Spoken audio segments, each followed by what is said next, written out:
રાજકોટ જિલ્લાના જેતપુર પીજીવીસીએલ ડિવિઝનમાં સરકારી મટીરીયલના કથિત ગેરવહીવટ અને ભ્રષ્ટાચારનો મોટો મામલો સામે આવ્યો છે।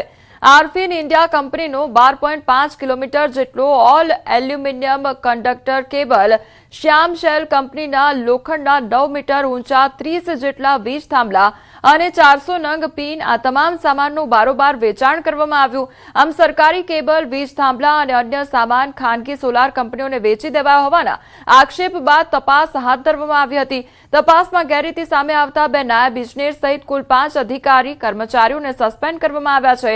હાલ વિભાગીય તપાસ ચાલુ છે અને આગળની કાર્યવાહી પર સૌની નજર છે। અત્યારે તપાસ ચાલુ છે અને તપાસ થયા પછી ફાઇનલ આઉટકમ આવે એટલે કોઈને વેચ્યા છે કે શું છે તપાસ થયા પછી ખબર પડે। ગીર સોમનાથમાં રખડતા પશુઓનો આતંક યથાવત જોવા મળી રહ્યો છે। વેરાવળમાં યુવક પર આખલાનો હુમલો થયો અને બાઇક પર કામે જતા યુવક પર આખલાએ હુમલો કર્યો તો હાથ પગ અને છાતીના ભાગે ગંભીર ઇજાઓ પહોંચી। રખડતા પશુઓના આતંકથી સ્થાનિકોમાં ભયનો માહોલ સર્જાઈ ગયો છે।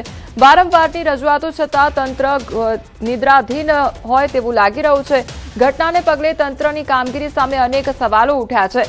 તો ગીર સોમનાથના વેરાવળમાં રખડતા પશુઓનો આતંક યથાવત છે। વાળંદ સોસાયટીમાં બાઇક પર કામે જઈ રહેલા યુવક પર અચાનક આખલાએ હુમલો કર્યો। આખલાના હુમલામાં યુવકને ગંભીર ઇજાઓ પહોંચી। હાથ પગ અને છાતીના ભાગે ઇજાઓ થતા યુવકને સારવાર માટે ખસેડવામાં આવ્યો હતો। ઘટનાને પગલે સ્થાનિકોમાં ભયનો માહોલ જોવા મળી રહ્યો છે।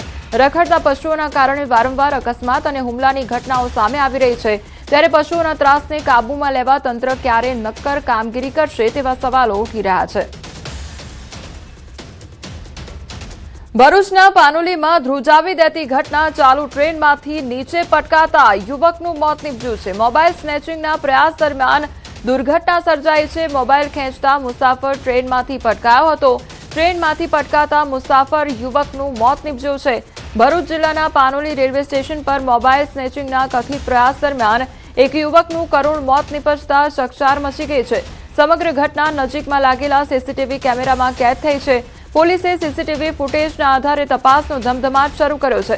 મળતી માહિતી મુજબ પાનોલી રેલવે સ્ટેશનના પ્લેટફોર્મ પર બેઠેલા એક યુવકે ચાલતી ટ્રેનના દરવાજા પાસે બેઠેલા યુવકનો મોબાઈલ ઝૂંટવવાનો કથિત પ્રયાસ કર્યો હતો। આ દરમિયાન ટ્રેનમાં બેઠેલો યુવક સંતુલન ગુમાવી ટ્રેનમાંથી નીચે પટકાયો હતો। ગંભીર ઇજાઓને કારણે તેનું ઘટનાસ્થળે જ મોત નીપજ્યું હતું। ઘટના બાદ મોબાઈલ સ્નેચિંગનો પ્રયાસ કરનાર કથિત સ્નેચર સ્થળ પરથી ફરાર થઈ ગયો હતો। જો કે આ ઘટનામાં તેને પણ ગંભીર ઇજાઓ પહોંચી હોવાનું સામે આવ્યું છે। સમગ્ર ઘટનાનો સીસીટીવી વિડીયો સામે આવતા પોલીસે ફૂટેજના આધારે આરોપીની ઓળખ અને તેની શોધખોળ શરૂ કરી છે। હાલ પોલીસે અકસ્માત, મોબાઈલ સ્નેચિંગના કથિત પ્રયાસ સહિત તમામ પાસાઓને ધ્યાનમાં રાખીને વધુ તપાસ હાથ ધરી છે। વડોદરામાં કાળજુ કંપાવી દેતી ઘટના સામે આવી છે। 9મા માળેથી બાળક નીચે પટકાતા મોત નીપજ્યું છે। ગોત્રી શિવાલય હાઇટ્સની ઘટના, ફ્લેટની સીડીના વચ્ચેના ભાગેથી બાળક નીચે પટકાવ, 9મા માળેથી પટકાતા 2 વર્ષના માસૂમનું મોત નીપજ્યું છે। બાળકના મોતથી પરિવારમાં શોકનો માહોલ સર્જાઈ ગયો છે।